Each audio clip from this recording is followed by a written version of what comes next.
coming back at you for the midday morning break show with our three guests that we always have with us.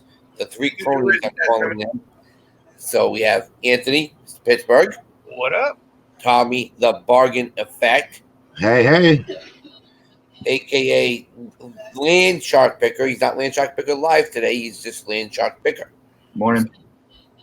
All right. So today we're going to be talking more about, does it hurt your sales if you put yourself on vacation, or if you have a medical situation or anything that comes up that you are not able to handle with being around?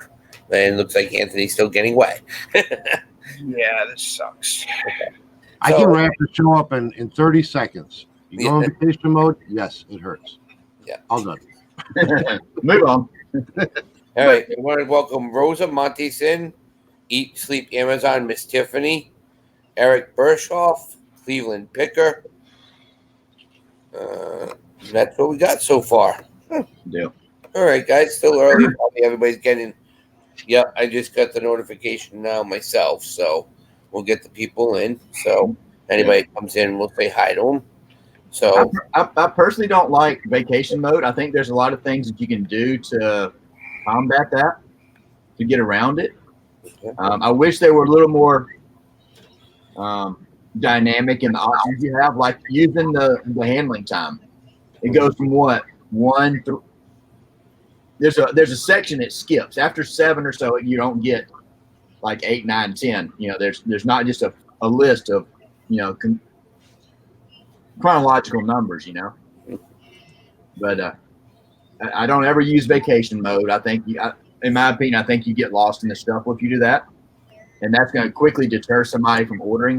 When it says, "Hey, this seller's away until this point," versus just having an extended handling time. That's the way I handle it. If I'm going for a week, I'm going to set it for 7 days or whatever. Whenever I come back, that's going to give me that next day to ship. And then as the week goes on, if I'm gone for a week, I'm going to reduce my handling time by 1 day every day if I can. Gotcha.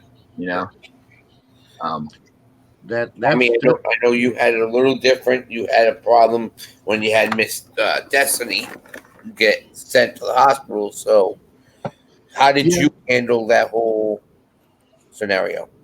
Well, I didn't really do anything.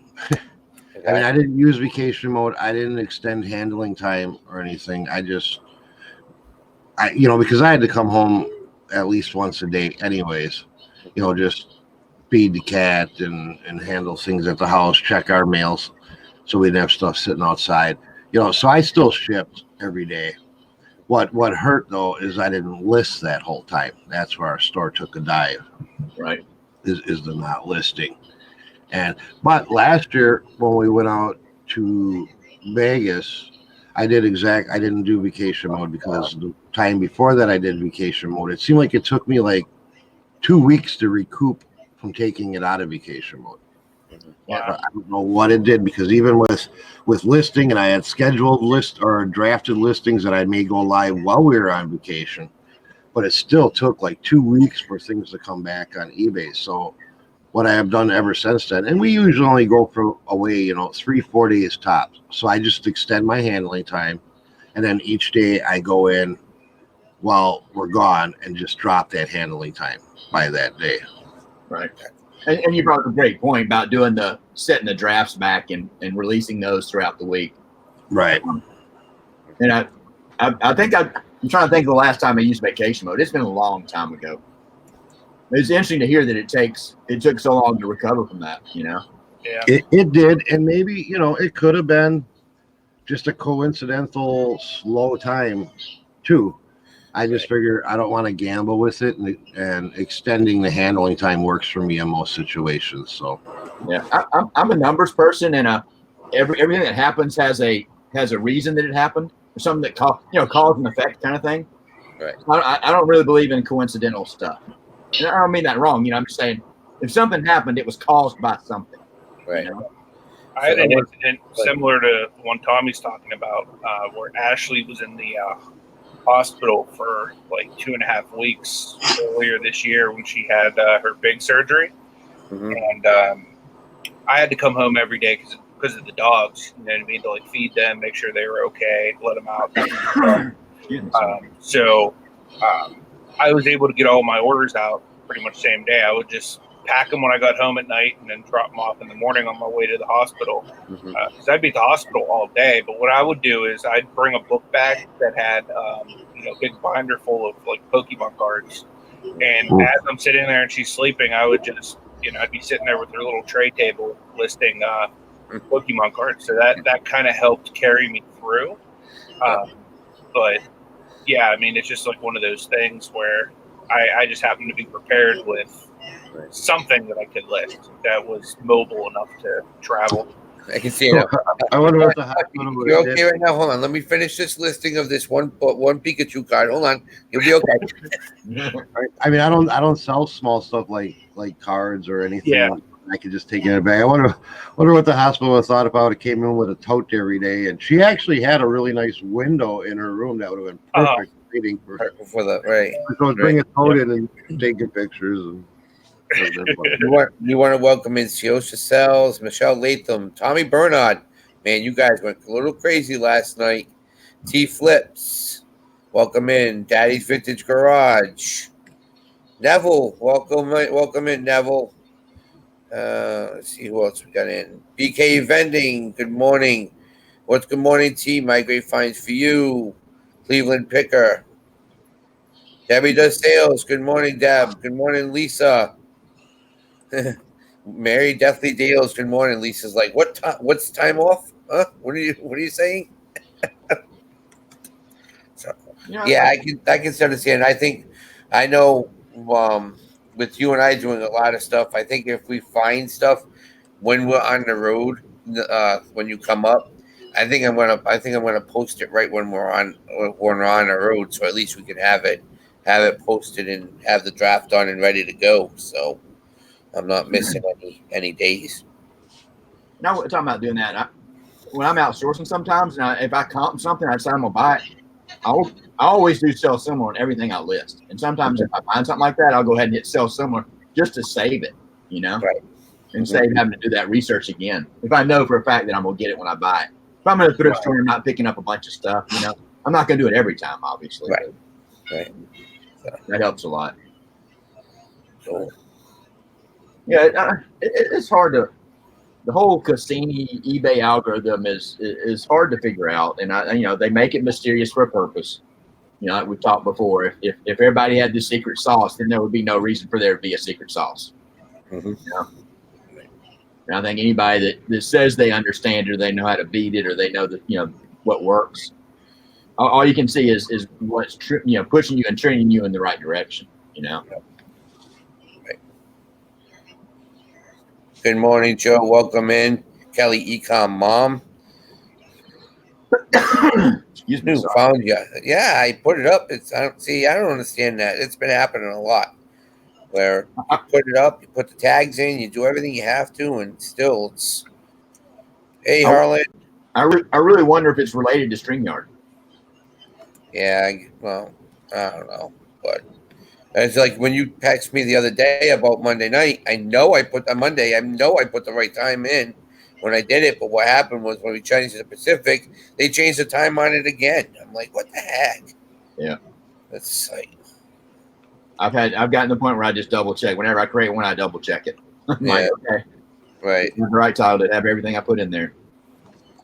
But yeah. Oh yeah, it's tough. The biggest thing I argue with the whole Cassini algorithm is everybody can fight one way or the other. If you make a change, is it the fact that you made a change and it touched everything, or is it the change you made? That's my biggest argument with the algorithm. In the end, I think it's my big thing is if you have the right item priced at the right price, you're just gonna sell. Right. Yeah. Right. Exactly. You can get to the point where you overthink it. And I'm not trying to simplify it, but there's a point where you can just be overly consumed with it, and are you really getting a return out of spending all that time thinking about it, understanding it, etc. Mm-hmm. I don't know. I might be overlooking a lot of stuff. I don't know, but I know Tommy sells a good number of items. Right. In my mind, I keep saying, but in my mind, I really think it's just if you're trying to sell the right items at the right price, they should sell because there's enough traffic coming into eBay. And same thing with Macari. Same thing with there's a lot of traffic coming in. So yeah, like I just got a notification here that I have to change my listing again because the guy wants 3 in single package. So right, I have to take that all down and do this. What if that's the pain in the butt, right, Tommy? When they want to do a bundle and you have to take the original one down, you have to. It is in the beginning. Yeah. After you do so many, it just becomes just repetitions. Yeah, sure. Because I'll get that on Macari where people, and I mean they're buying kind of like 3 of the similar things, right, from you, and they'll want to bundle things with me that like don't match. They're nowhere near the same size, so I have to bundle it and then pay for my own label because sometimes it'll go beyond Macari's 10-pound limit or whatever it is. Right. And that gets to be a little bit of a pain, but hey, it's money. I'll do it. That's it. So I'm saying I just sold 3 GI Joes. I mean, there were 2 of them were the parts, and the other one was a complete one. Sold it for $20 plus ship. You know, okay. You know, hey. that is one thing I like about Macari. You know, like we were talking about earlier with that box that you had before you got on, and with Macari, you don't worry about shipping. You just put in what it weighs, and right. Yeah. You don't have to do all that measuring, and it's nice because Macari is like 0 to 0.5 ounce, then 0.5 to 1, then 1 to 3 pounds. So you can be like, you don't have to get down to the ounce on it, and then it's 3 to 3 to 7 pounds or something. 3 to 7 pounds. Yep. So if you don't have to be specific. Right. I really think eBay has got to take notice of what a lot of these other marketplaces are doing, these other platforms are doing. And I'm not saying other ones. I think they're looking at one and one only, in my opinion. They're looking at Amazon, and that's it.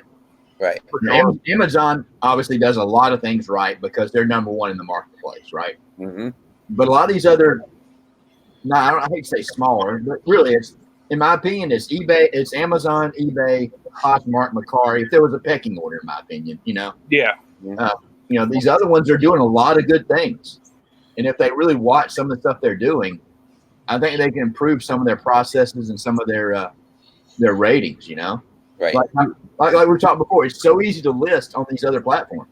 Mm-hmm. And they've gotten it down to a science. And that's the thing. That's the situation with my disability. Struggling to try to find a platform that will be easy for me to handle. Yeah. And I've seen that Macari is taking that step to say, okay, you can. I've today that there's a way for me to speak don't even have to worry about typing in it anymore. I can just speak it into the description. My phone can do that for me.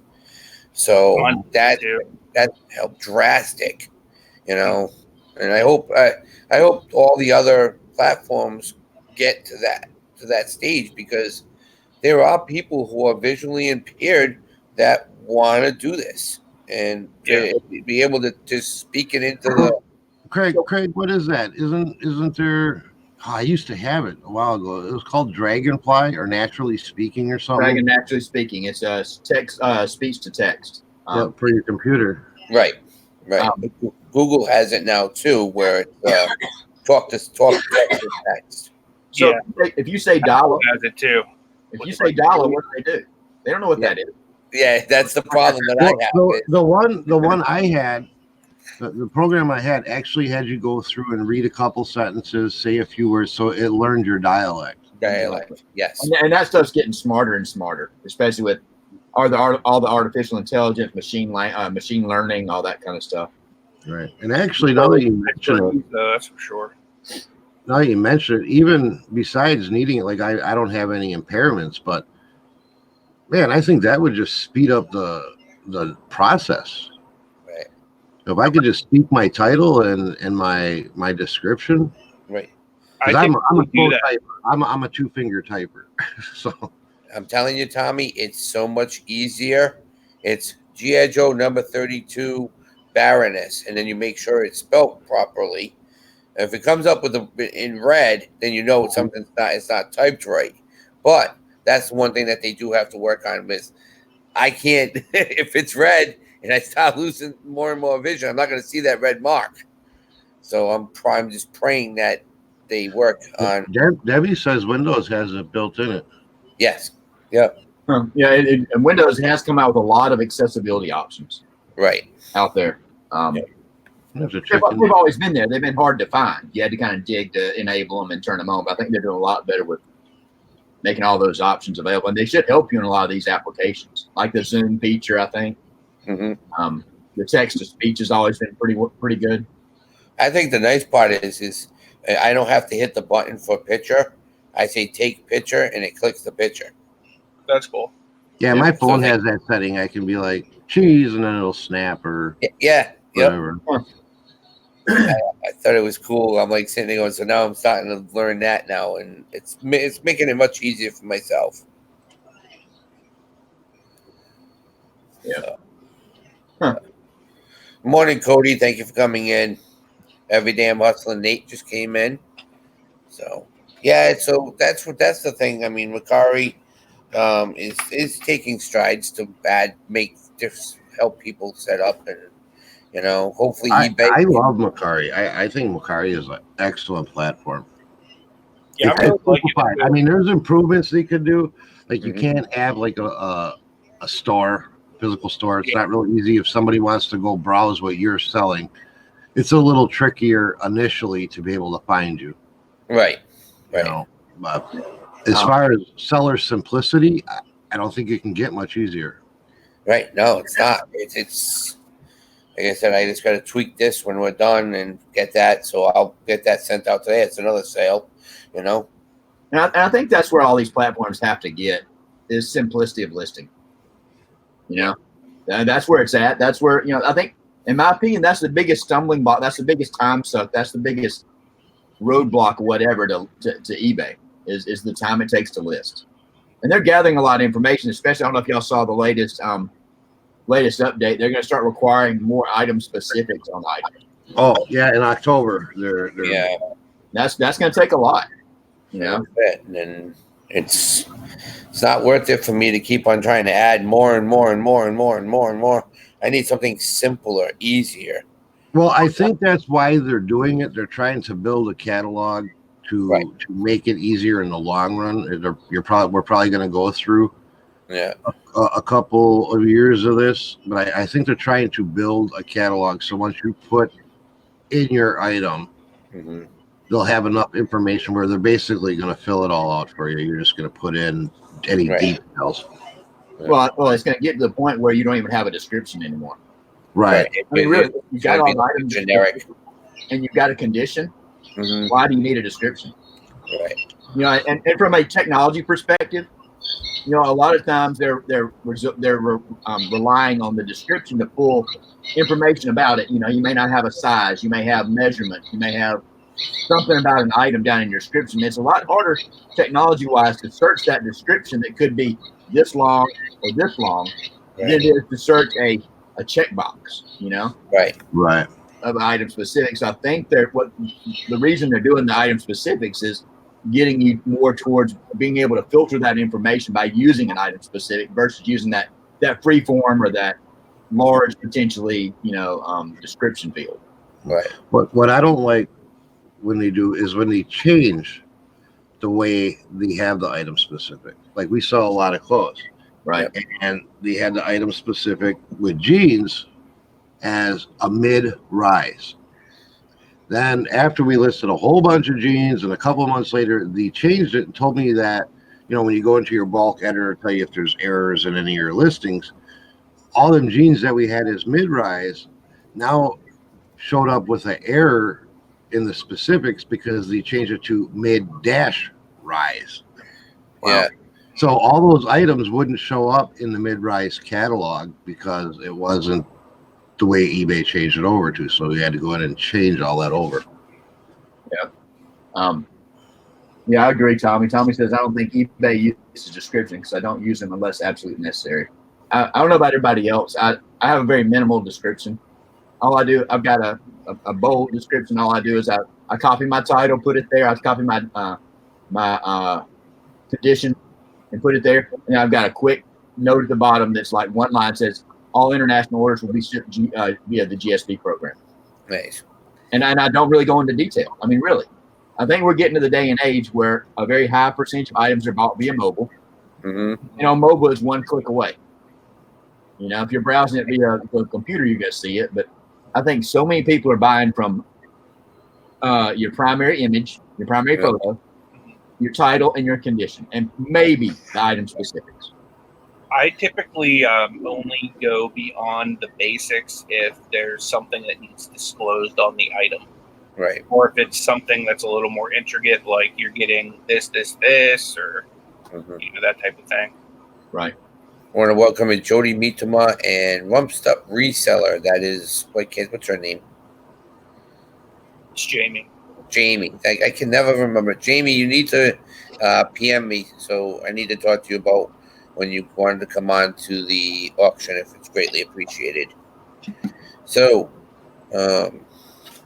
anything else did you guys think of? I know you said we were talking about before we came on the for tomorrow's show, Tommy. I know you wanted to discuss a little bit about what some of the topics that people might want to be adding in for the debate tomorrow.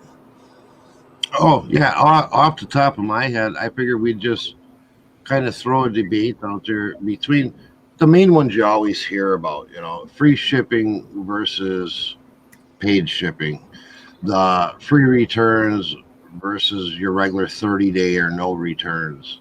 Quick nickel, slow down. Yeah. That really doesn't fit eBay, but that's, you know, it'd be right. You know, there's like, I felt like about 5 different topics that you constantly hear about. And I don't know if it's really maybe if you would really consider it a debate, but you know, 2 of us will take one of the topics and point out all the positives of doing it this way. It's like, say, free shipping, and 2 of us will take and do all the positives of paid shipping. right. You know, so for the people that are out there that are still trying to figure out which is the best way, and I'm not absolutely positive which is the best way. I know which way I went to, and sometimes I convert back and forth. But people that are like on the fence, it might just provide enough of that information that you haven't heard yet to maybe help them make a decision. Same with the free returns, you know, free returns or not, and why. Right. I think it'll be fun. Yeah, we're not gonna battle each other, fight. But oh yes, we are. Yes, we are. I don't know, Tommy. I think I could take you out in 2 seconds. Go for the knee. You would have to be able to catch me right there, Derek. Yep. You'd have to catch me first. Oh, I can catch you. I can catch you. I have a hook. I got a hook. 2 o'clock in the morning, trying to break into his car barefoot on rocks and everything, and almost caught the guy. Yeah. See. Well, yeah. Keyword almost. Jody got a good point. I don't know if he's talking about overall internet sites overall, but he said 2018, 58% of site visits were from mobile devices. Mm-hmm. I don't know if that's overall on the internet or if that is eBay. I would have anticipated it would have been a little bit higher than that. I'd have guessed in the 70 range. No, there is a spot on eBay. Maybe one of you guys know where it is because I found it once but can't find it. But it will tell you your percentage of mobile sales versus desktop sales. Oh, really? Yeah. I came across it one time and now I can't find it. Tommy says eBay claims 40% are from mobile. Yeah. Not that I'm not saying it's wrong. I really thought that would have been a higher number. And I mean, if it's not already higher, it's going to be higher. It's going to climb drastically. I want to say probably be about 90%, and probably by a year to 2 years from now. I can see that. Yeah. Okay, Jody was talking about overall on the internet. Oh yeah. Okay. I mean, It's so easy. I mean, everybody has got their phone on them 24 hours a day, and it's always turned on. It's always connected, unless you don't pay your bill, obviously. I can understand that. I can understand that, Jamie. That some of our friends don't even have computers anymore. They see no point in them. But I still, to have something like the laptop in the house just to be there, just in case something happens with the phone, because some of these phones just drop and they break or something happens to them. They always have it just to be on the safe side. So, Right. I mean, I know. Sometimes you can't. My son does a lot of his homework and prints it out on his printer right on his phone. But how about if that phone was dead or didn't work? At least you got Microsoft Office right on the computer that you can do it. Yeah. Yeah, I agree with Jody's talking about how bad their website is. I mean, they're outside of some basic design, they really haven't made an overhaul of eBay in a long time. I'm talking years, in my opinion. I mean, there's only so much you can do. Go ahead. I was just gonna say it's been a long time since they've touched their look at all. Yeah. Mm-hmm. There's only so much you can do in a marketplace, but still, you gotta stay ahead of the trends. You gotta appeal to the masses. You gotta appeal to that younger crowd. Mm-hmm. You can't just stay where you are. And I think they're kind of stuck in that. They're stuck in that mindset of I'm just maintaining. You look at I think they're doing everything they can to follow Amazon. I don't know. I'll be right back, guys. Let's burn it down if he's gone. All right, everybody unsubscribe. No, I'm kidding. Don't do that. Please don't. See, I don't know how I feel about that. I know a lot of people say eBay's trying to be Amazon, but they're never going to be Amazon because they deal with a ton of used product. Yeah. Where I know you can sell used product on Amazon. I've done it, but it's not the primary thing. And everybody knows when they buy from eBay, a lot of times they're buying from people like us. Yeah. Now my mother and father-in-law buy Amazon. He buys Amazon all the time, for his company. Buys a lot of technical gear and whatever. Right. And up until 2 years ago, when I told him, he didn't understand that he could be buying that from somebody selling out of their basement, just like me. He pictured Amazon as a big little J.C. Penney's, Yeah, and I don't want to say it's misleading. I think a lot of people are under that impression. Oh, I ordered it from Amazon. Right. They picture Amazon as an individual company, not thousands or millions of sub-sellers. Right. And you're talking about the whole Amazon and eBay thing. You order from Amazon, you don't, like I said, you don't know if you're getting it from me, you, or Amazon themselves, but it's coming in that Amazon branded box if you order it Prime, right? Right. eBay, again, another thing that eBay is trying to do, like Amazon. They're giving those boxes away because they want that box to show up at a doorstep and be sitting right next to the Amazon box. Well, that was one of the things that they talked about in their eBay open thing was with doing the eBay fulfillment centers, was how it would bring more of the eBay branding to people's porches. Yeah. Because a lot of people that sell on eBay are selling in just plain unbranded or used boxes that they pulled out of dumpsters. I do it, to sit, but they would love to be able to get their branding out there. People see eBay packages on the porch like you see Amazon packages. I can see a change coming in the not so distant future where you're required to use an eBay branded box. Hopefully that won't be the case. I'm guessing there. That's a shot in the dark. I can see something like that coming potentially. It would be crazy, but I could see it coming. That's going to really run up the cost too, because then we're going to be forced to buy, from their eBay shipping supply. Yeah, I was going to say they're going to have to drop their supply price on. Even if you're buying, the generic boxes online, the eBay branded stuff's more expensive than that. Right. So they're going to know if it'll happen or not, but they may end up. They may not take it at that level. They may even tighten it up. Like Amazon, you're supposed to sell. Supposed to ship everything in a brand new box.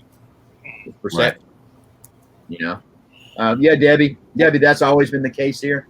I don't want anybody just spamming the chat with links and all that, but yeah, feel free to say anything if y'all got something coming up. We've always had an open door policy with promoting anything you do. I know Debbie's got some stuff coming up, so y'all be sure to subscribe to her. Yeah, you can self promote, Veronica.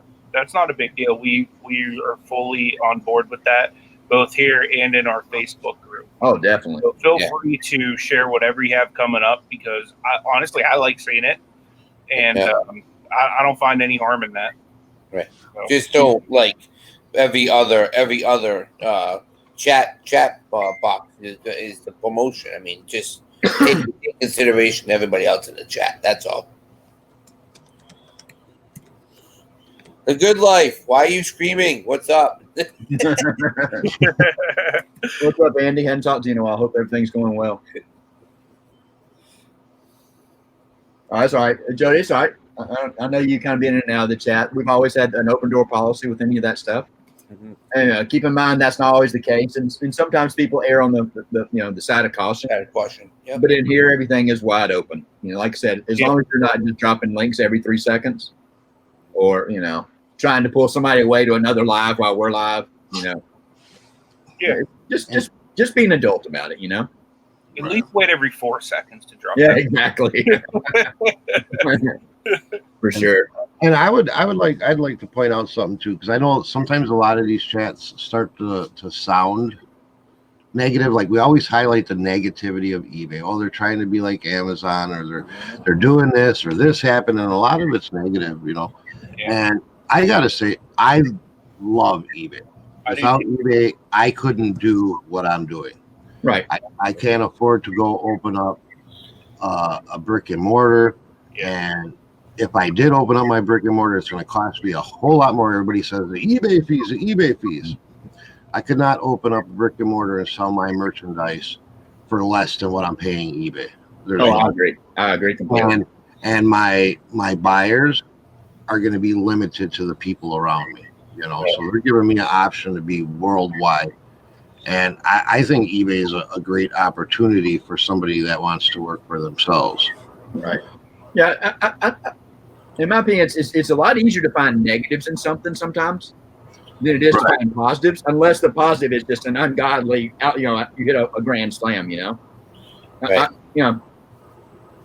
And sometimes negativity or problems tend to drive a lot of conversation, But yeah, it's definitely not meant as a bashing if we ever say negative things, but it's. I know there was a question here. I think it was Gate City Picker. It says, Tommy, did you find info on eBay about the freight shipping? I did find some. It's very, to me, it's kind of confusing. They're offering freight shipping through FedEx. eBay itself is, but it's again, that doesn't work for me because there's not a FedEx. I still got to drop it off, or I got to pay for a pickup. And the pickup would be a lot more than me dropping it off. So I did check into, what is it? I did find a local freight company where, and I just used it. A pro forma elliptical, I could send out to California. It cost me about $150 for shipping that. And that would be with a lift gate pickup and then a residential drop off. That all makes a difference, whether it's being picked. If you're getting picked up at a residence and dropped off at a residence, there's automatically a surcharge for that. First thing, if you have a dock or whatever, if you need lift gate, that's another surcharge. But I figure all in all, like that one machine, that starter generator to freight ship that. Right. I looked them up on eBay, and people are charging $2.25 for shipping. So for me to be able to ship it out to California from where I'm at in Wisconsin for $150, I think that's pretty reasonable. Mm-hmm. Yeah. Do you have? Are you looking? When you're looking it up, for anybody that is looking up freight shipping, make sure you're looking up LTL, which is less than a load. That's if you're just shipping a single pallet. Otherwise, a lot of your freight rates come back as like a half a truck or truck rate per pallet. Right. Veronica has got a question. Anyone know if Alexa or Siri can search eBay for you? Has anyone tried? Just a random thought. No, I don't know. I don't.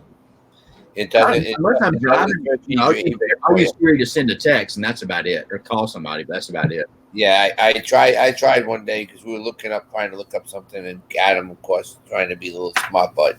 So it's like, Alexa, can you find this for me? And it wouldn't do it. It told you about it, but it didn't say like it's going for the comp is or whatever. It just says, yep, eBay is a company that you sell used products on.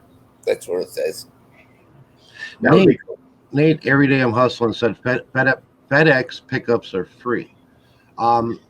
Maybe it's because of where I'm at, because FedEx wants $13 to pick up a package from me, and UPS wants $18 to pick up a package from me. They'll both do free pickups if I open the business account with them and are going to ship X amount of items per week. Right. But if I don't make that quota per week in that shipping, then I would have to pay for the pickups. And like I say, that might be because of where we are, you know. Probably related to location. If you're on a normal route or within a certain region or certain area. Right. And Tommy works for a carrier like that. I don't know if he discloses which one he works for or not, and I'm not going to put it out there. I think I've seen it in one of his chats. They were talking about it. So Tommy might know about that. If you know anything about that, Tommy, please speak up. But and then I did have a UPS gal call me. Actually, I got her card right there. I got to give her a call back. But I can get a 5-day-a-week pickup. I forgot all the details. I got them written down on a notebook for a very minimal fee. But I don't ship that much bigger stuff at this point. Right. But the reason I'm starting to look into the freight shipping and the bigger shipping is because I have a lot of access to it, and the market's a lot more open on it. Oh, yeah. Like the exercise equipment. I know you mentioned Proform earlier. I sell a lot of Proform equipment. Mm-hmm. It's just out there, and a lot of people aren't looking for it because you got so many people that are selling on Poshmark and selling on eBay that they're overlooking a lot of this stuff. Right. And the reason I use that for an example is because I missed it. I missed it by 10 minutes. Somebody was giving one away. Wow. Just wanted it out of their house. Exactly. And I looked them up on eBay, and they were selling for like 100, 175. Right. And a lot of them were local pickup only, but there was a couple that shipped. So I was like, well, let's use this as an example. And I'm like, there's money there, you know. So I started looking up a lot of bigger things that, like, at my local auctions. We have an auction tonight actually, and they have a preview up. And I went and looked at the things that nobody buys at the auctions because it's a big reseller auction, but people don't want to ship the big things. And like, what would it cost to ship this out to California, and what can I sell it for? Right. And there's a lot of money. There's a lot of untapped money there. Yeah, I think that's, you really got to consider your available space to store it, your ability to pack and ship it appropriately. But yeah, I agree, because there's so many things that people don't want to do that because they don't have the space, because they don't want to pack it and ship it correctly. You know, I think there's a lot of room there. Whereas you're in that video games and small electronics and stuff like that. I'm not downplaying that stuff, but it's so competitive because there's so many people doing it. Yeah, definitely. You know? I 100% agree. I mean, I'm not saying it's bad to sell those items, but with the large items, you're eliminating a lot of your competition potentially, you know? Right. We've got a local guy here in Pittsburgh. I know I brought him up a few times. His name's Mark. He has a channel called Going Twice. He has the complete different strategy as most resellers do. Like I've gone to the bins with this guy, and literally he targets large items. He's not afraid to send stuff out freight. And he said like the market is so much bigger to him, and there's like not zero, but like very low competition in the larger items. So what his business model is, he targets the really, I mean, obviously he'll pick up anything, bread and butter and smaller stuff too, but he targets the really big items, and he makes like huge profits on them. Right. Yeah. So I was just watching while I was looking for freight shipping, and there's a couple that go through, and they do primarily big items. These pick up high dollar, smaller, but they're looking for big profit items. And like we say, we don't know they're not. But they talk 17,000 in sales in eBay freight. That was $17,000 in sales off of 12 items. Wow. Who knows what they paid for the items, you know? Right. So we don't know their net, but I know my store is not even nowhere near close 17,000 in sales a month, and the hundreds of smalls that I have. Mhm. So if I can make that in 12 items and say my profit on that's only $4,000, I'm happy. You know. Right. I don't blame you. I want to say good morning to Gary Westmax. Gary, welcome in. Tracy, uniquely me. Sorry you've been we didn't see you come in. We should have seen you come in with the Purple Thunder. I mean, Tracy Tips. Yeah, you last night. Derek, you don't want to get into this deal. I literally commented, like, Derek, that's not a toy you want to play with. Fat Girl Sewing. Come on in. Thank you for coming in. Yeah, I know there was a question here. Where did I see it? Oh, SCP, has anyone sell real estate on eBay? Well, hey, at least you don't have to worry about shipping that. All right. Yeah, exactly. Yeah. Can you sell real estate that way? I don't know if you can. I've never. Only don't know because I've never looked at it. Yeah, I believe they have a regular category for that. Really? Because I know they have eBay Motors, but Yeah, I used to years ago sell a lot on eBay Motors, and then Wisconsin came down to you can only turn so many cars a year, and Alabama does the same thing. kind of crushed that. And once you get over that, you have to be a dealer, and if you're a dealer, you have a location and all that. There's a lot of requirements. And I actually in Wisconsin, it's pretty easy to get a wholesaler's license. right. And I've actually thought about doing that because then I can sell as many cars as I want. Not to mention I save on registration because you get 2 sets of dealer plates.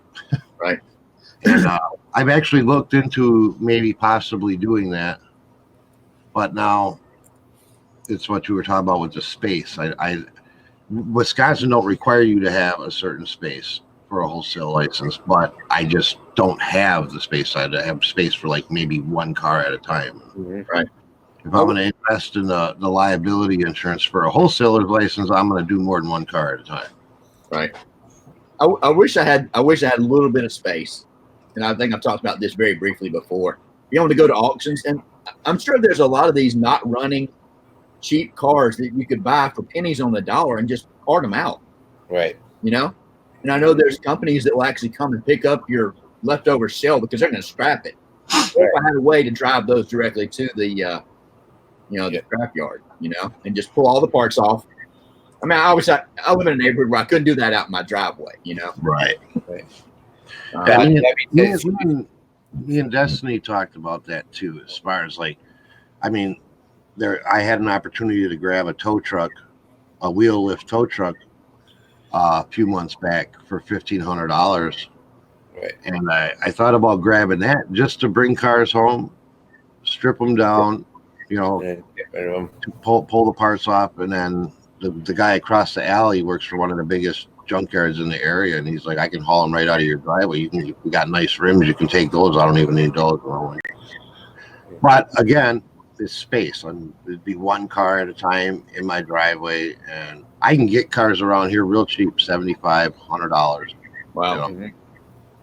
But this is where I'd like to have a country house, and I'd be one of them guys that goes, well, you've got cars out in the field, because then I wouldn't have to pull parts until they sold. Right, exactly. You just take pictures and then, okay, I need this part, and you and Joey go out there and just rip them apart and send them. And I know the business. My dad, I grew up, that's what he had in Milwaukee. It was a salvage yard, auto salvage yard. Yeah. And there's big money in car parts, big money. Oh, yeah. Yeah. Be interesting if you had a trailer. Well, I guess if you had a trailer, it wouldn't be that big of an issue. Just leave it on the trailer, go to the recycling place or wherever you're going to scrap it, and just pull all the parts off it, drop them in the back of the truck, and leave it right there. Process it all at one time without even bringing it home. That would be a challenge. It would, but I mean, there's money in parts that, like, I mean, if you just want to snatch the headlights and taillights and stuff like that out of it, I mean, but there's a lot of parts that are a little bit more time consuming to take off. Your dash panels Oh yeah. to sell for good money. The actual computers for the cars, which a lot of times are buried under the dash. So it takes time. Sometimes just the lap belt or the seatbelt strap or even the seats itself. Somebody might have a broken. Well, Adam's not in the chat. He has problems. He has a busted bolt. Just get a brand new seat. There you go, with brand new bolts. Done.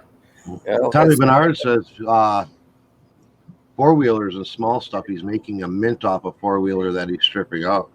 Yeah, I've done that with motorcycles too. Broke them down to stators and stuff on a motorcycle. So, but good thing about that size stuff is you can roll it into the garage. Yeah, that I could put six cycles in my garage and still have room to work on those. And if you're down to a frame, you just throw that in the back of the truck and run to the salvage yard or whatever. Right. I wish it was that easy with a car. Yep. Yeah, wheelers, anything like that. Anything. I mean, wheelers, snowmobile parts, all that. Oh, excuse me. Stuff can make a mint. Sure. Wow, we got away from taking time off and ended up in a whole nother. Yeah. I mean, it's not bad. I'm just saying, that's the way every one of our shows goes now, and it's always taking a natural flow, and that's what I've enjoyed about it. We're covering good information, but we, just go with the flow and go with where the conversation leads us. Right. Well, that's it. That's why we let the chat do their thing, and that's why we like trying to pay attention to the chat. I mean, chat's been flying today.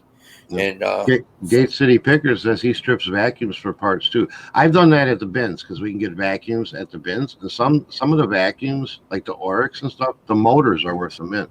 Kirby's, you can sell a Kirby motor, the motor alone out of the vacuum for more than you can sell the whole Kirby for. Right. It's crazy. I think who else does it? Doesn't Two Hip Chicks she parts stuff out Dawn too? And then even Steve Steph out in California, they find them, and she has like so many Oryx and so many Dysons that she just goes and sells them. As far as Craig, you know the deal I picked these computers up on. Right. Guess how many I have listed? How many? I have none listed. You know why? Because I can't decide to sell them in a whole or break them down into pieces, and the money really is close. Really? If I sold them as a whole, or if I broke down the processors, the RAM, the motherboard and stuff. Yeah. But it's undecided because, okay, here I can sell this all one listing, one unit, boom, it's gone. But now I'm shipping a big computer case and component and worrying about something getting jarred. Maybe a stick of RAM is going to jump loose and they're going to get it and be like, oh, it don't work, and return it because, Or I can ship all this stuff like first class weight if I break it. Oh yeah, for sure. We have Flipping Particles just came in. Scott just came in. Rebecca just came in. Dawn Two of Chicks just came in, but she's saying, Beth does the parts as well. And that's what I'm saying. You never know. Beth is a lot of fun. I did a show with her way back. It's been a couple of months ago.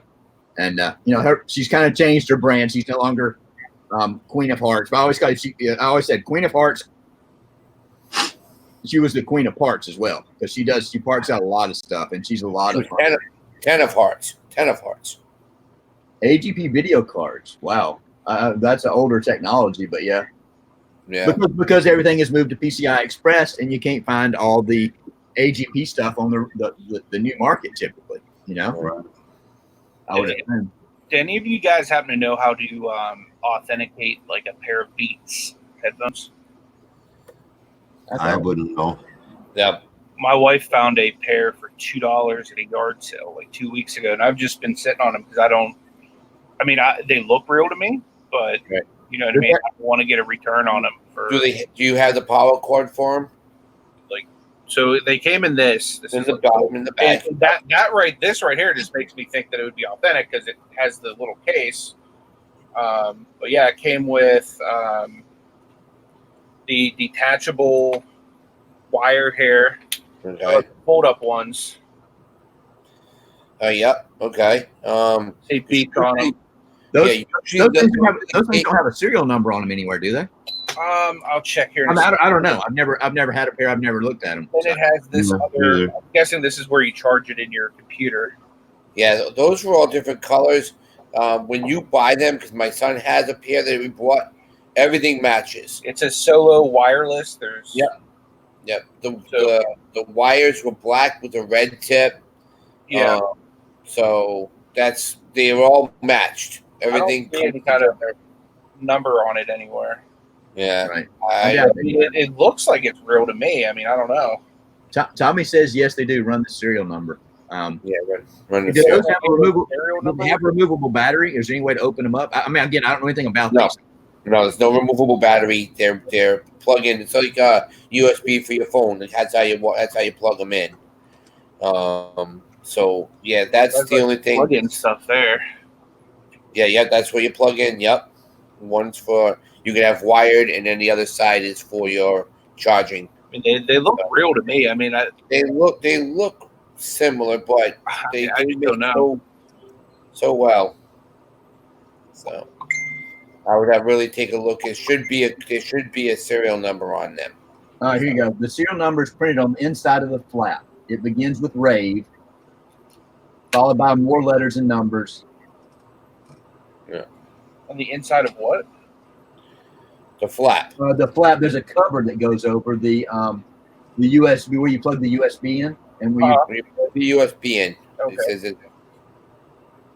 apparently it's pretty tiny. I'll drop the link in the. Okay, yeah, I appreciate that. I've been reading the list of things, and I'm pretty sure I can make good money on them if they're real. Yeah. There's a new site out there. I don't know if anybody's used it to find that kind of stuff. Google. Yeah, you type in www.google.com. I just figured in a reseller community, somebody would definitely know about Beats. You Right. know? Yeah. And the scary thing is, just talking about that, is that counterfeiters that are making these items are getting better and better. Yeah, they I are. mean, it's getting scary. You know, Yeah. I do my best to stay away from handbags. Mm-hmm. Versus, Yeah, you never I know. there's good money in them. I don't have the patience for them. I mean, I've got okay knowledge of the big brands, Mm-hmm. but just the counterfeit stuff in that arena just scares me because it's so rampant. Well, I know some reseller just asked a question for the panel. At what point do you feel it's worth to increase from a basic store to the next level? I was asked the other day and didn't know.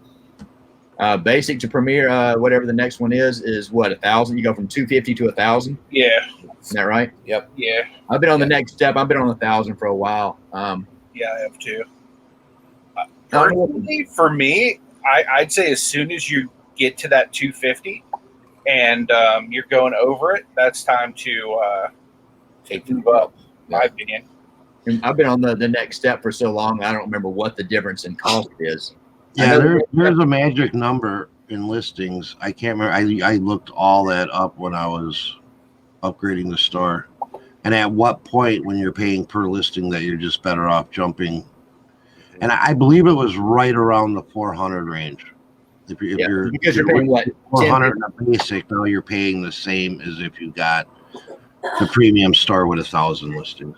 Because every listing over your thing is what, 10 cents, 12, whatever that number is. Something like that. Just add that up and figure it out. 25 cents, whatever it is, yeah. 750 is somewhere. The number's out there. There's probably a calculator out there that'll do it for you. If you just go, the easiest way to do it would be your basic store price, subtract that from your premium store price, and whatever your balance is, divide it by 25 cents, and you'll know how many listings. That would be your break even. Right. Yeah. 400 reseller, man. Yeah, that's what I thought it was, right around 400 listings. And that sounds reasonable. And that's really changed since the whole advent of good till canceled, because a lot of people used to do the 5 and 7 day listings. That would eat up listings. Right. But, wow. D flipping products just came in. Hey D. Hey, Chris. Crystal, Hey Crystal. Yeah. I'm gonna drop that link because what I told you, it actually was for the pill, which is their speaker. I'm gonna drop a link. Yeah, the one that looks like a big pill. Yeah. I just put a link in the private chat, Anthony. If you can pull that up, it's got serial numbers on all the different products. I'm just going to make a raft just in case it is real. Rebecca asks, does anybody know how long the wait list is for Lists Perfectly? I had signed up for it right when we were first hearing about it and talked about it, whenever that was, last week or whatever. And I thought they said they were going to start sending invitations out on the 16th, but yet I haven't received one. I got one the other day. Oh, did you? Yeah, you just go to their website and there's a little link you can put in your email address and you can sign up to be on that list. So I went to their website, I signed up for it, and they just sent me the link the other day. I haven't actually done anything with it yet, but I may do that just to kind of test them out and see how it goes.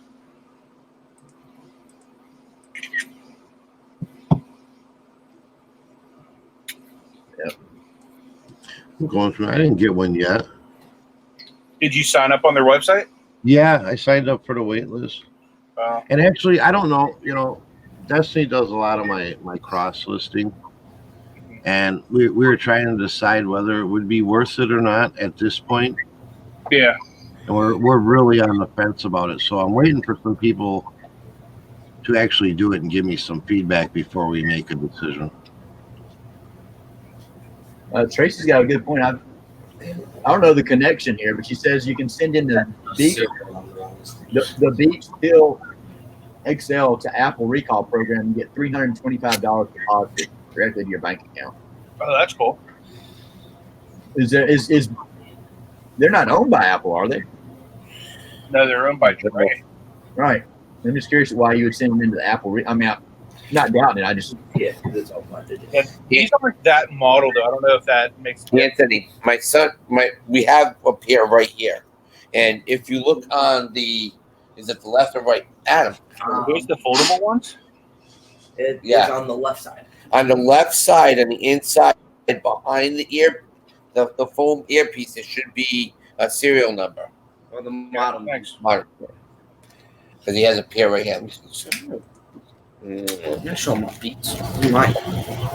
So, hey Joy, thank you for coming in. Star City Picker, yeah.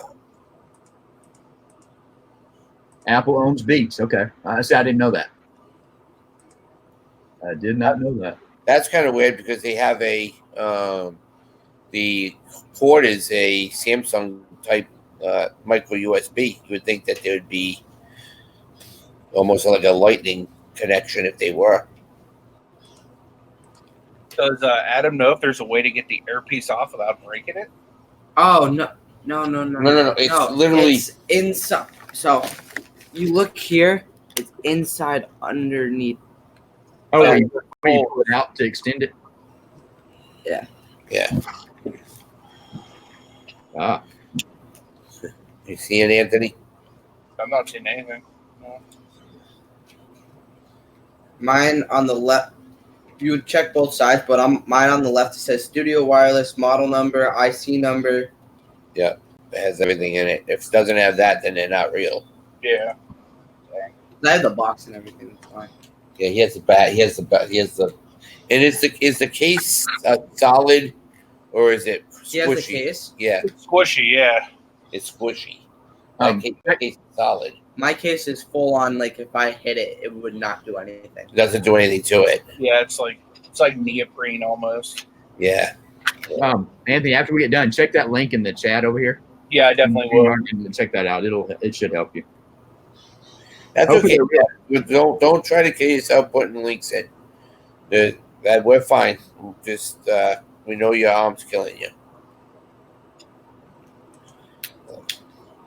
But yeah, he's had his couple 4 years. 4 years, and it still works good. So You only need If worse comes to worse, I'll just keep them using myself. But I mean, you can hear the difference That's in the what I've heard. sound.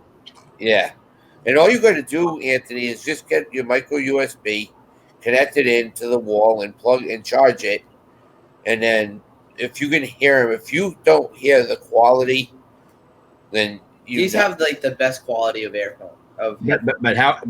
But how you know what to expect if you don't have a pair that are real to compare them to, or vice versa? You know, that's gonna be tough. Well, if they're too bassy, or if they're No, if they're basty, then you have real beads.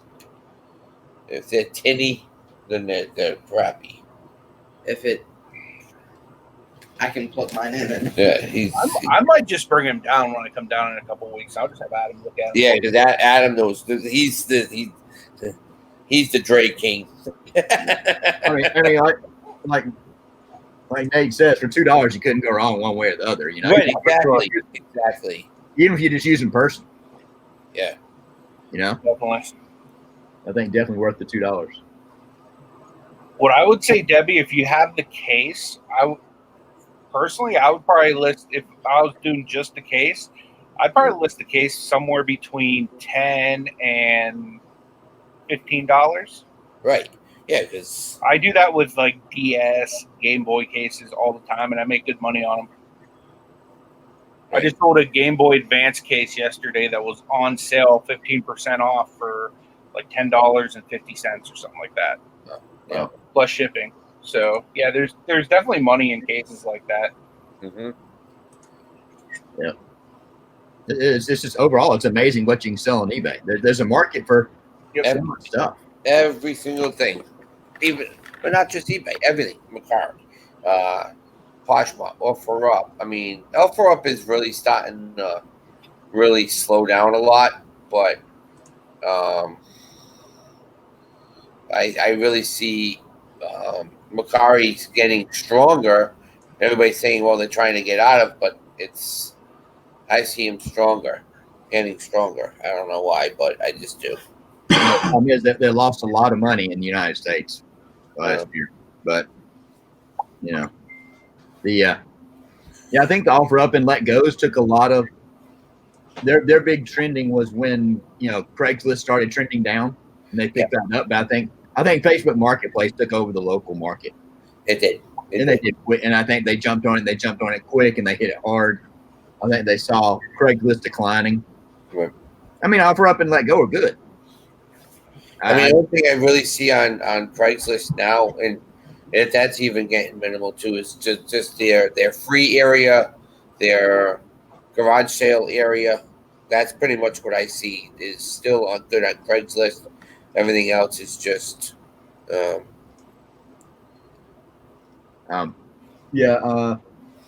Jamie Rumpstump, I believe that's the case. That Macari is pulling out of the U.S. at some point. I don't know how quick. I believe it's been published somewhere. I know I've heard a lot of people talking about it. But we've been talking about that for 2 years. I read the article, and it seemed like it was 2 years that they've been trying to say that they've been pulling out of the U.S. But yeah, I don't know if it's confirmed or not, but I know that is the word going around. Hopefully they don't. Yeah. Well,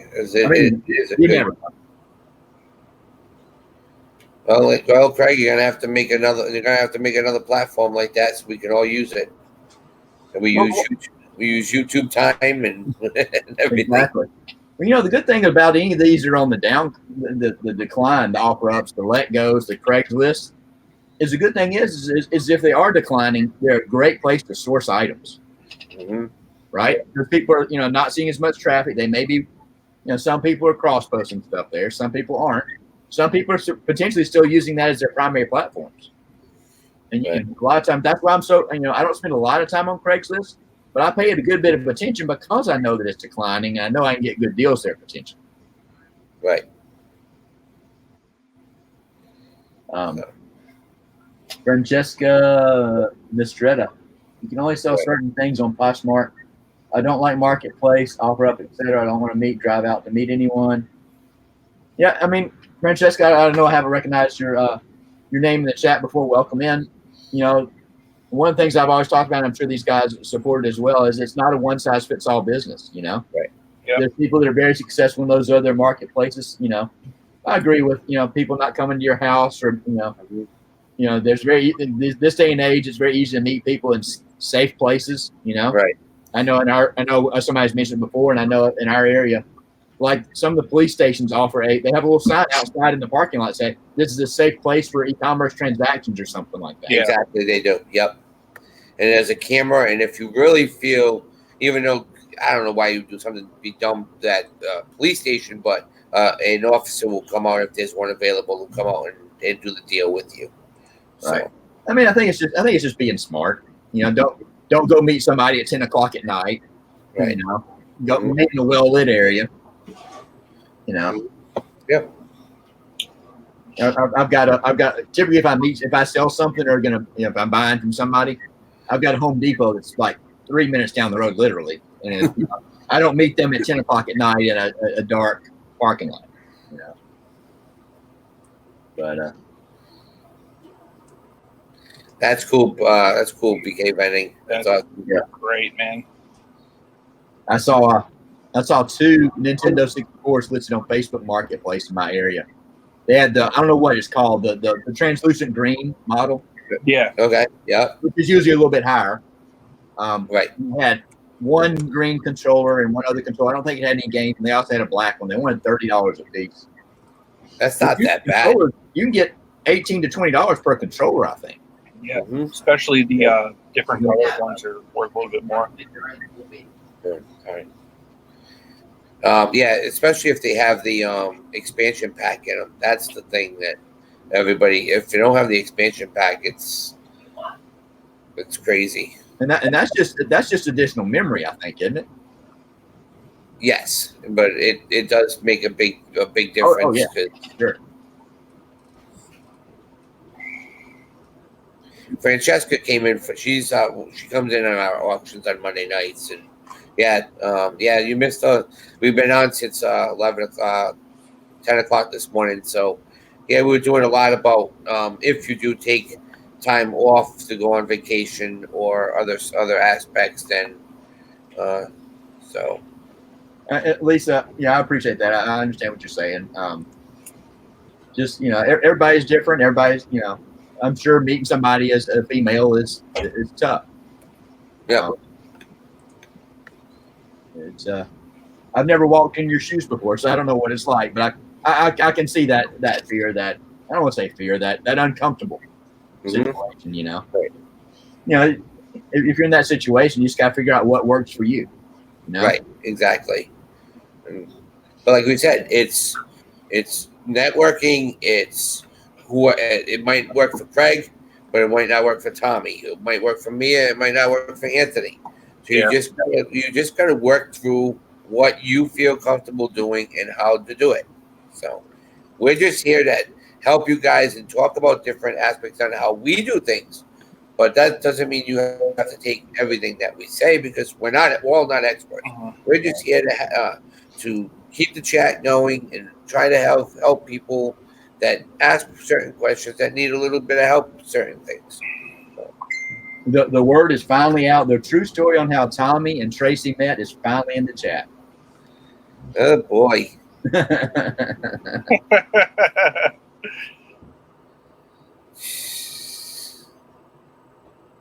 Yeah. So. Dang thing keeps leaking on me. Oh, God. Yeah. First my thing falls yesterday, now this thing's dripping today. Man. D Flipping Particle says, I don't have a problem with people picking things up at my house. The no shows are what irks me. I mean, that's the whole dynamic that goes into local sales, of dealing with no shows, dealing with meeting people, being face to face with somebody. Again, it's just not something that works for everybody. It's a tough market. It'd be interesting to find a way to make that a better situation for people. I know the whole police station. Some people may not be comfortable sitting in a police station parking lot. Right. Right. I don't know. Yeah, like Tia Tracy says, you just go next in line. If the next person doesn't buy, you go next person that is off, put it off for. And Tommy, don't worry about it. It's something that Anthony has to get straightened out. I don't know, nothing that KY Jelly that you have or anything that you have over in your can help him right now. So,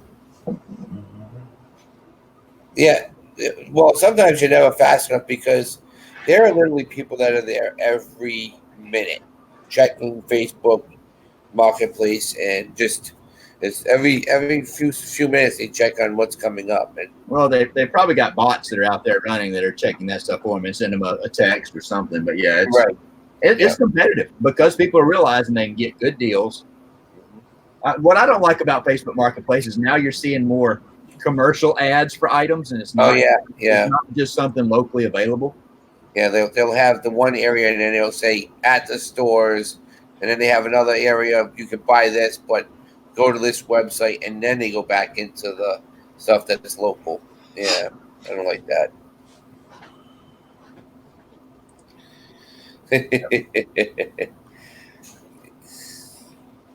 It's too early for Tom. Well, never mind. I was just gonna say it was too early for Tommy to have his mind in the gutter, but his mind's always in the gutter.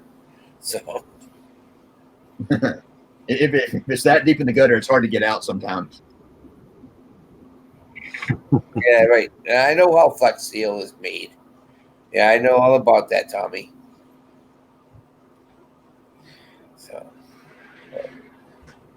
So we got 3 minutes to 11:15. We're gonna go to 11:30. We're gonna. Somebody's getting a coffee refill. Yep. And she runs out of the building as quick as she comes in. Hello, everybody. Hey, Destiny. Hi, Destiny. Are you feeling better, Craig? Yes, much better. Thank you. Good. I'm glad. You guys have a great day.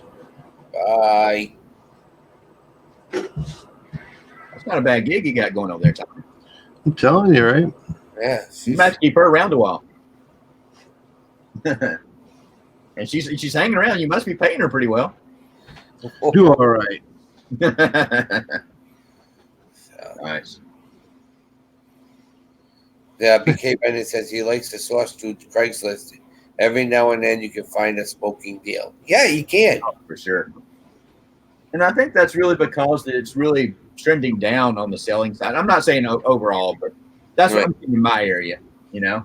Yeah. Because of Facebook Marketplace, because of more people selling on eBay. And I really think that OfferUp and Let Go took some of their traffic. Right. You know? Yeah. I mean, in its time, it was great. Craigslist was incredible. And it wasn't just this flashy website, you know? No, it was just pretty much all you popped it up and you had to go right to the each section and then you had to click on it. wasn't. You know, everything was free to list. You know, they had something, you know, they have certain categories in certain areas that you actually had to pay to list. Right. That's how they made money. Yeah. The only way I source Facebook Marketplace is I just go on the main search page and type free. And find quite a bit of stuff on there for free. People just want it out of their way. Yeah. If it's free, it's for who? It's for me. No, for Craig's. No, How many emails do you get a day from? I probably get 5 to 7 a day. Now, there's a lot. You can set it up to do it in. I started opening my mouth. I can't think of the. You can get one email a day that'll show you everything, or you can get one every time something posts. Gotcha. And sometimes I get one that has multiple things if they've been listed within a couple of minutes of each other. That's Craigslist or that's Marketplace? That's Craigslist. I mean, a lot of it's junk, you know, but sometimes, I mean, I've done very well from a free elliptical that I got 150, 175 for. Nice. That box of that software. I probably made $200 and something off that box of the Windows 98 and stuff. Gotcha. Yeah. And it cost me nothing other than one time I had to drive about 35 miles to go pick up the elliptical. The Windows 98 I drove like 12 miles to go pick it up. But exactly. Matt says if it's free, I'll take 3. Exactly. Exactly. Absolutely. But, wow. Any big plans for today outside of the normal stuff? Anthony, you've got Bible study coming up at Bible study at 2, yep. 2 Eastern. Yeah. 2 Eastern, bud, right? Yeah. Yep. Yeah. I'm gonna do a pre-recorded video getting everybody ready for the racing on Friday. So that will be coming up. So and doing more listing for me today. So yeah, same here. I cross-posted about 15 items last night and this morning over to Macari.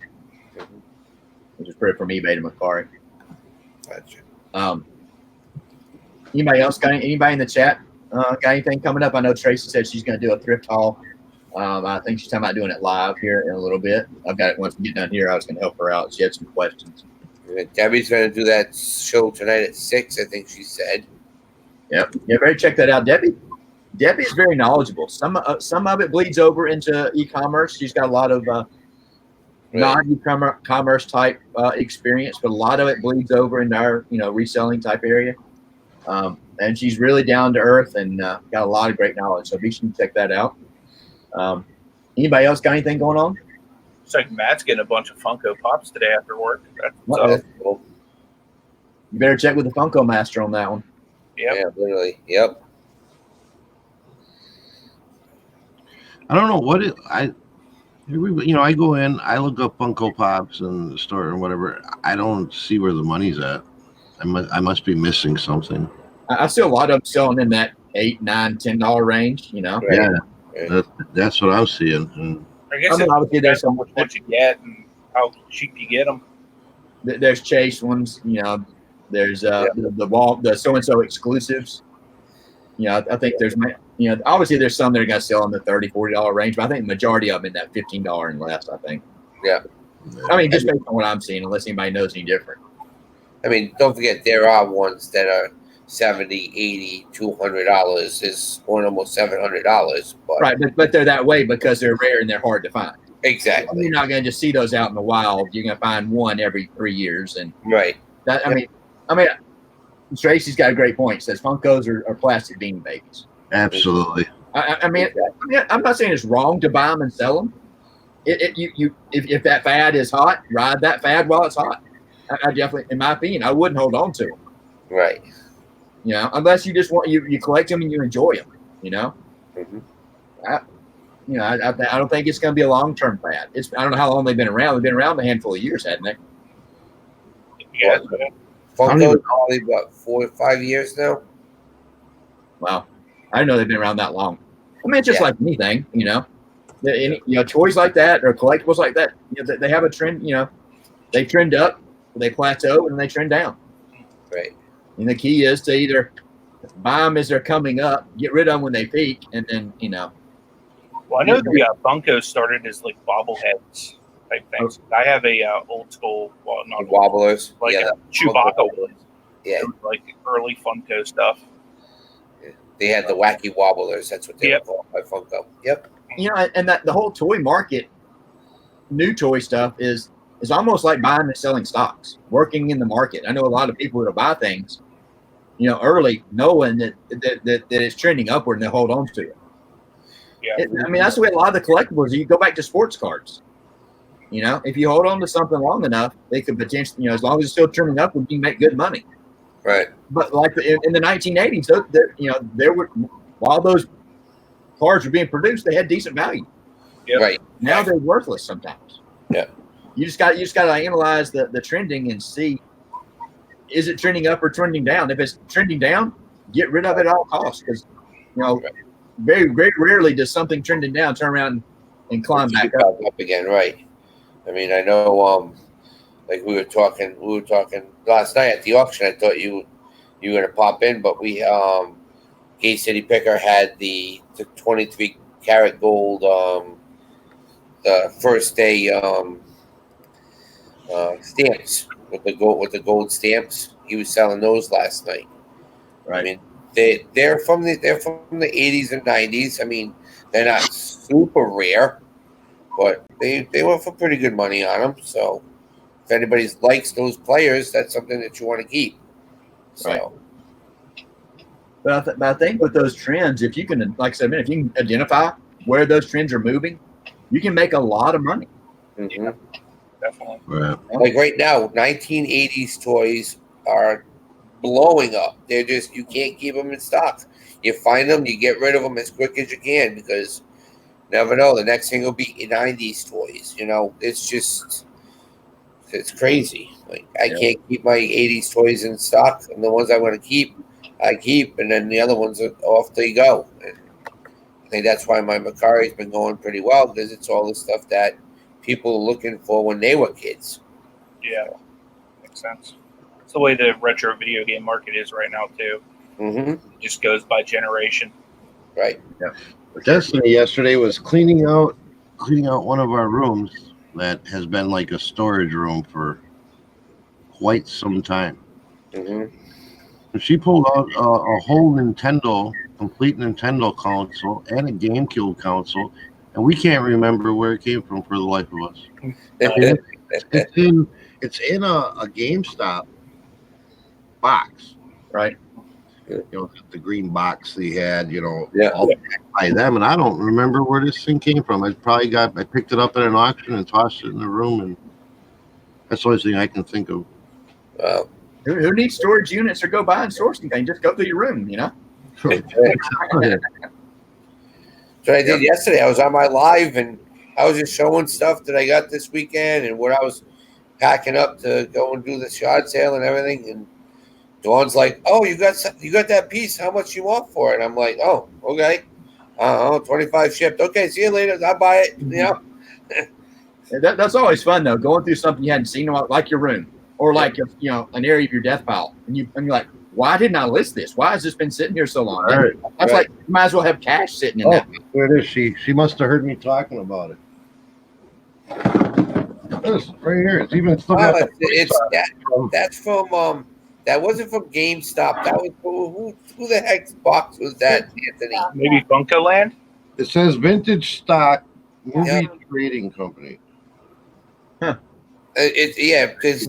that's a pre. Yeah, I'm wondering if maybe that's Funko Land. That's what it looks like. Funko Land or what was the other one? That was Game Crazy. Oh, there's a receipt in here. That's the Blockbuster Video. That's a Blockbuster Video box. Vintage Stock. Jamie Rumps Not Resource says V Stock. Out of Missouri. What's the name of the place? She's saying V Stock. V is in Victor. No, Lisa C even said what I said. Blockbuster. No, it says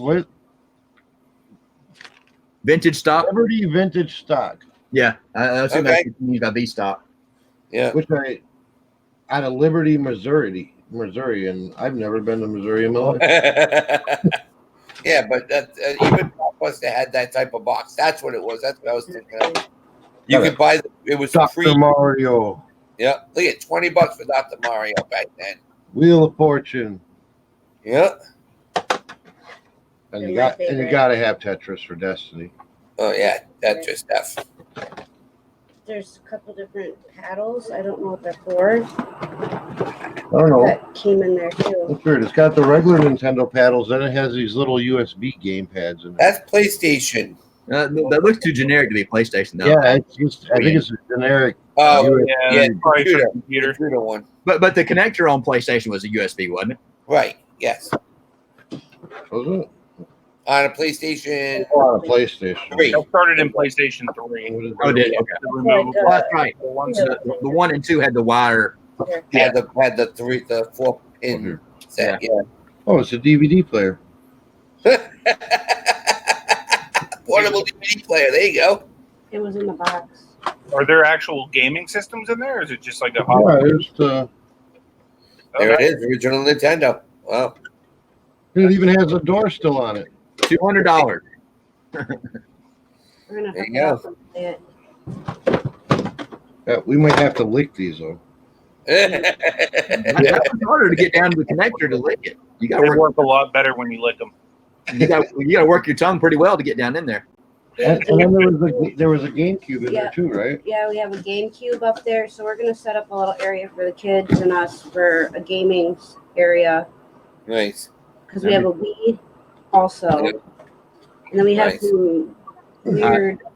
Destiny Tracy says she wants to know where her coffee is. Yeah, she said she needs a Destiny in her life, so should somebody bring her coffee? I would bring you. I'll rent her if you out. were here.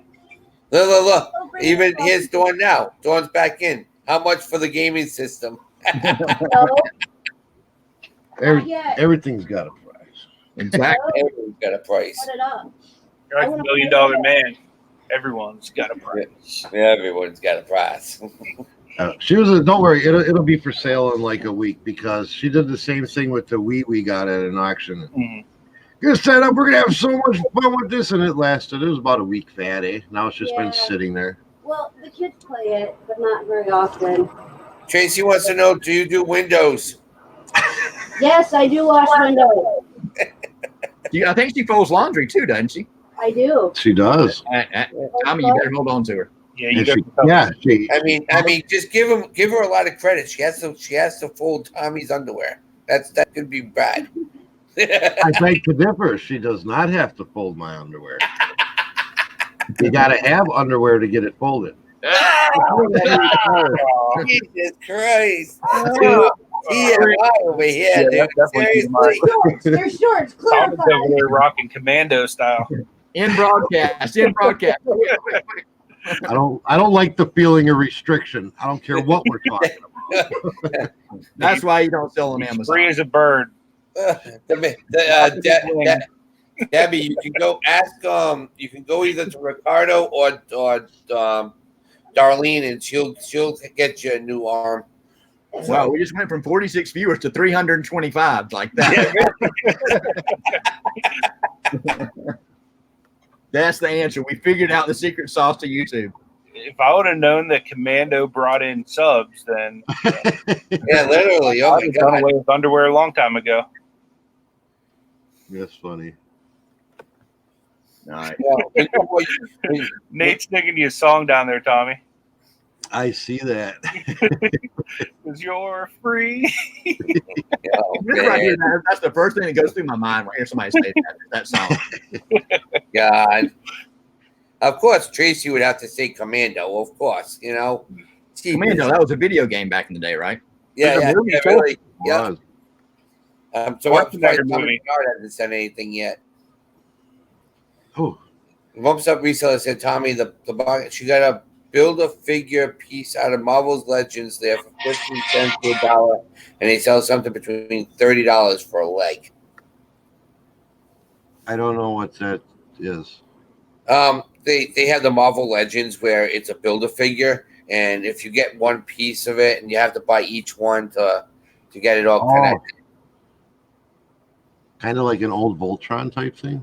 Yeah, it's like that. But you build like it'll be Mysterio or something like that. So you just pop it in and stuff The like kids would probably know exactly what Yeah. he's talking about. Exactly. Yep. And that's how I stay current on what's trending with kids, man. I just see what they get excited about in the toy aisle. For sure. You know, Yeah. what they're looking for, because that tells me what they're seeing on YouTube and TV and their friends are talking about. That's why you got to keep I've taken my nephews to the bins before and had them help me dig around, and they'll show me like some stuff that they like and like Right. popular at school, and they'll be like, "Yeah, like throw it in the cart." We go to the bins and we give each kid $10. Mhm. And you know, $10 just here, it keeps them busy. Joey loves digging in the bins, and Jaslyn, you know, he's a personal shopper, but Jaslyn, she's pretty smart. She takes $5 of that 10 and buys it for little trinkets or whatever she wants, Mhm. and it takes the other 5 to flip it There you go. See? and put it on eBay. She used to buy things for when we were at the flea market. She'd buy things for her flea market table, or if she thinks she found a gem, she'd say, "Let me look this up, Dad, and see what's going for on eBay." And she's pretty good. It's like I think it's in her DNA. Nice. Nice. That's cool. And I just like the idea of that she's, you know, got the flipping mentality. Here, I can buy something personal, but I can make money to buy more personal. You know, Yeah. it's Yeah. a pretty good mindset. It is. If you ever watch it's Blue Bus Steve, he's on YouTube. He has 2 kids too. That's what he does. He gives them $10 and they buy whatever they want at yard sales and everything. But once the $10, that's it. And a lot of times his oldest daughter will grab jewelry that she'll really resell. She'll go with them to the yard flea market and sell the jewelry that she finds. She goes, I don't need this. I just buy it because I want to resell it so I can have more money to get something I really want. You know? Makes sense. Yeah. That's Yeah, cool. rough stuff that she takes her kids to the bins and they're Nerf detectors. The problem is they want to keep it all. That's how Joey is. I mean, he finds he digs through. He gets all the little foam darts, which you know he can get a gob of them, and they don't even come out to $1. You know, because they don't weigh nothing. Right. I think that's the way a lot of people make money at the bins, is finding those smaller items that are, down in the bottom. I've only been there once, but I can see that being very profitable. Anthony's been doing that forever. Every time he comes back, Derek, I get a big bag of cards. I don't know what's here. That's why I said when we go up, man. Oh God, this is gonna be so much fun. I'm thinking we might go up on a Friday to New Hampshire because we also been invited over to Epping, and that's where Pam and Ryan are. My friend's racing at Epping, so he's invited us to go up and check out the car and everything. So, yeah, I'm still waiting to hear what day's good to actually meet up with them too when we're down there. yeah, we'll tell them that would be. What is it? We have to look at the day. I think it's the 6th. I think it would be the 6th. So if we can meet up with them, that would be cool. So, but definitely. So we'll have to talk anyway to see when you're coming in and best time to leave and stuff like that, because we got a lot of stuff that I want to show you and stuff. So, have any of you guys ever heard of Seller Booster? No. no. Right. What is it? It's a drop shipping program that you can integrate between different marketplaces and whatever, and it's supposed to upload, the thing that, like, you go through their list of product and you fill your store with whatever, and it tells you the profit margins, blah blah blah, and you fulfill it for you. Right. And it's actually even eBay approved, although I'm not using it on eBay. I'm using it on Bonanza. I'm testing it out on Bonanza. Yeah. And I actually made a sale, but now it's supposed to automatically import the sale and fulfill it, from what I understood, but yet it didn't import the sale from Bonanza into the Seller Booster dashboard. So I'm just a little confused, trying to figure it out. Huh. I don't know.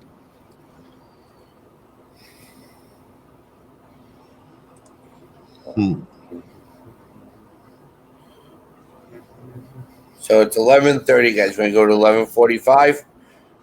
I want to go to, like, I don't know, noon, Well, 1 o'clock. I I don't care. Don't matter to me. yeah, I gotta do some listing. I gotta get some shipping. Yeah, I got to get out here in a few minutes. Yeah. So Yeah. we'll end at 11:45 then, guys. It's fine. All right, cool. If anybody else has anything in the chat, tomorrow we'll be on Tommy's channel, and like I said, we're gonna have our wonderful The great eBay debate. Yep, that's it. So definitely that should be an interesting one. All right, I just got a notice from PayPal. It says you paid $1.16 to eBay shipping. How did you do that? Yeah. I want to know how you're shipping stuff for $1.16, because I can't. I'm curious at what it is. Cost adjustment. I think that's a racket. What is the chance? I've had it go both ways. I've been refunded slight bits of money too, every now and again, because I always round up. I wonder if that number will get you anything. That's probably the tracking number. I got hit with like a $30 FedEx fee the other day, which like made me want to throw up in my mouth. I did FedEx home delivery, and they ended up upcharging me for some reason. I don't know why. Yeah, I figured it was underpaid, but I'm just curious of what it was and why I would have underpaid. Activity. Sorry, I gotta look this up. I'm curious. I hear you.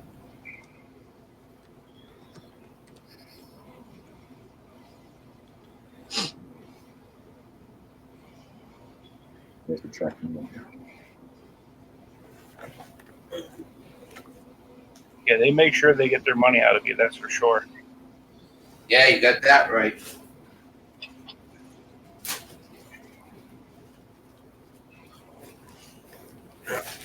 Wow, guys, let's quit doing this. I gotta do my eBay, my Macari sale. So it was on a motorcycles used. All right, somebody help me with this. What's everybody's understanding of media mail? Media mail? Basically, Media mail. anything about advertisements. It could be Right. CDs, DVDs. Any other requirements or restrictions anybody's aware of? I mean, you can't have advertising. Right. Yeah. Can't be video games. All right. So this, like I said, this was a Honda motorcycle owner's manual. If I shipped it something like that, I always put some cardboard around it to kind of protect it. Right. Yeah. Does anybody understand that if you put cardboard around it? I mean, like I think I even took one of these little small boxes, the 6x4x4, which was perfect size. Yeah. Just slide that owner's manual down the middle, and I wrapped tape around it to keep it from moving around, and slid that in a padded mailer. Did you put a thank you card in there or anything referring to your store? I probably put a thank you card in it. I think that's what did it. I wonder if that's what did it. Yep, because if it's got a web address on it, it's considered advertisement. Right. That's Well, what it does. by my postmaster. I just used the little eBay things, the pre-printed eBay ones. I didn't think about that. That may have done it. I may have done it. I mean, I guess they may have opened it feeling that was outside the box, maybe. And I think Media Mail is the only one that they reserve the right to open. Yep. I didn't think about that. I mean, I still made decent money on it. It's not going to kill me, but Yeah, they told me you can put an invoice in there, and if you want to do any store advertisement, it can be on the invoice header because it's an invoice. Mm-hmm. But you can't. He says don't put any business cards or thank you cards in there. really, Yeah. I don't know if anybody used that. The last time I ordered my supplies, I ordered just eBay thank you cards, which doesn't have anything. I use it. Sometimes I write a thank you, and that's it on it. Right. I didn't think about that. It makes sense. That would be the only thing that I could think of because you're allowed to wrap it. I mean, I do it all the time. I mean, the reason I can think of that they were done is they felt it, and that cardboard had a hard edge to it, and didn't feel like a book, and they probably opened it. Right. Right. I mean, I wonder how much time is spent, how much time is wasted, in my opinion, opening Media Mail. Yeah. Jamie just said supposedly they're cracking down, opening up a lot more media mail now. That's stupid. I hate thinking that they're. I almost feel violated if somebody opening up my package is not the buyer. Yeah, I think the USPS would save a lot of money just by doing away with Media Mail. Mm. I mean, really, in the end, do you save? I mean, if you're shipping heavier items, yes, but on a video game, I'm not a video game, a small book like that, how much money am I really saving? Yeah. What did we order? We ordered something like 2 weeks ago, and we came in it came media mail, and it wasn't media. It was like a phone accessory or something, but they sent it media. I'm sure it gets abused. And that's probably why they're cracking down and opening more. Andy the Good Life, who's a friend of mine here in Alabama, says, I have a friend who ships crazy crap media mail. Guitars, trailer hitches, never had anything happen. Well, Wow. they've been lucky. You know? Been very lucky. But, people do that, but then they complain about the rates going up. Yeah. Yeah. It's just like I got a buddy. He flips bobbleheads. That's all he does is bobbleheads. Right. And I got on his case because he puts the bobblehead box in a box, but he packs it with the padded flat rates around that, and he uses that for his cushioning, and then sells his bobblehead out first class. I'm like, that's why our rates are going up, because those flat rates, that price, you're getting them for free, but it's actually incorporated into your price. Right. It's the abuse like that I got all over them, because that's causing our rates to go up. True. Right.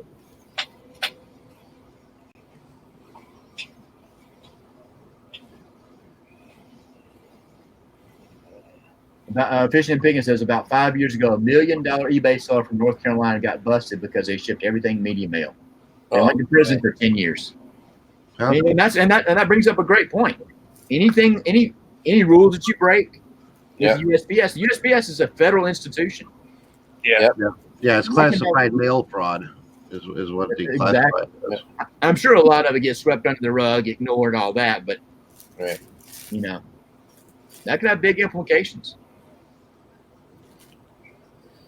Lisa C says, be careful you understand box in the bag, too. Exactly. Yeah. Yeah. Andy, definitely. When in doubt, just don't ship media mail. Exactly. Yeah. Right. And like I said earlier, unless it's a really heavy item, I mean, really, what's a really heavy item that's going to qualify for medium mail anyway? You know, I've actually had, depending on the weight, I've actually had first class come in under medium mail before. right? And it's so much slower getting to people. You're buying. Yes, it is. Yeah, unless they're real close, it takes a long time. But from my understanding is you can't send stuff, anything that's got advertisement. Like you can't send a Playboy magazine media mail because of the advertisements inside of it. Right. What are they advertising? No, I'm kidding. We're not going there. Yeah. Debbie asks, explain the box in a bag, please.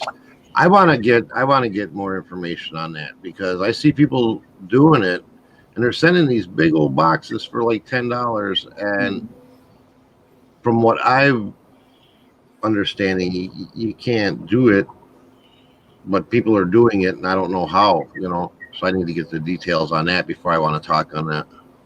Right. Exactly. I'm pretty sure Donatella just put out a video talking about how you can save money on shipping just the other day. Yep. That might be a good one to watch. She did put out a video, but then she took it down because she got some feedback that it was incorrect. Oh, really? Yeah, I didn't have it. Want to put out bad information, so until she was going to go to her post office and show exactly what she's doing to them, ask them if it's correct before she Gotcha. puts any. And that's like me. That's why I say I don't really want to talk on box and a bag until I have a full understanding. Right. I do know I can take my 8x6x4 box, and if I have a heavy item, I can throw it in my 10x14 poly bag, and it's cheaper that way. Mm-hmm. Right. But when it comes to the bigger boxes, I'm not sure how that works. Right. Yeah. There are some limitations. I know at a high level what you can do, but I wouldn't want anybody to take it as gold. Just like anything we say here, Right. 18 inches. You've got to measure the bag before you put the box in it. I don't think you're supposed to tape it down, make it form fitting around the box. But okay, Lisa C says it's limited to 18x18 envelopes. So I believe it's whatever you can fit in an 18x18 envelope. I don't know. You'd have. With anything that's brought up, just be sure you do your due diligence and do further research. Don't take anything we say as golden. I think we've done research on some things, but just like we were talking about with Amazon and stuff like that the other day, call the provider.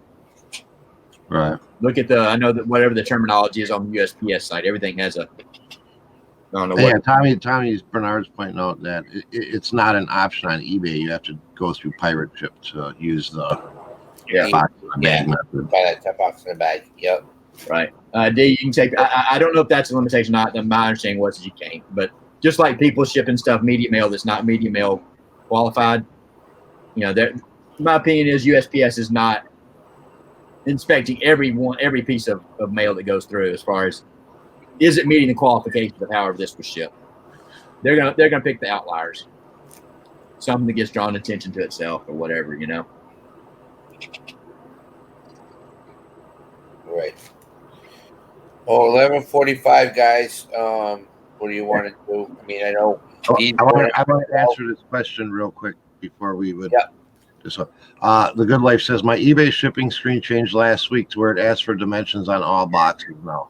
Should I use that or stay with the classic page if that makes sense? And I would say the answer to that is if the box is bigger than 12 by 12 by 12, make sure you put in your dimensions.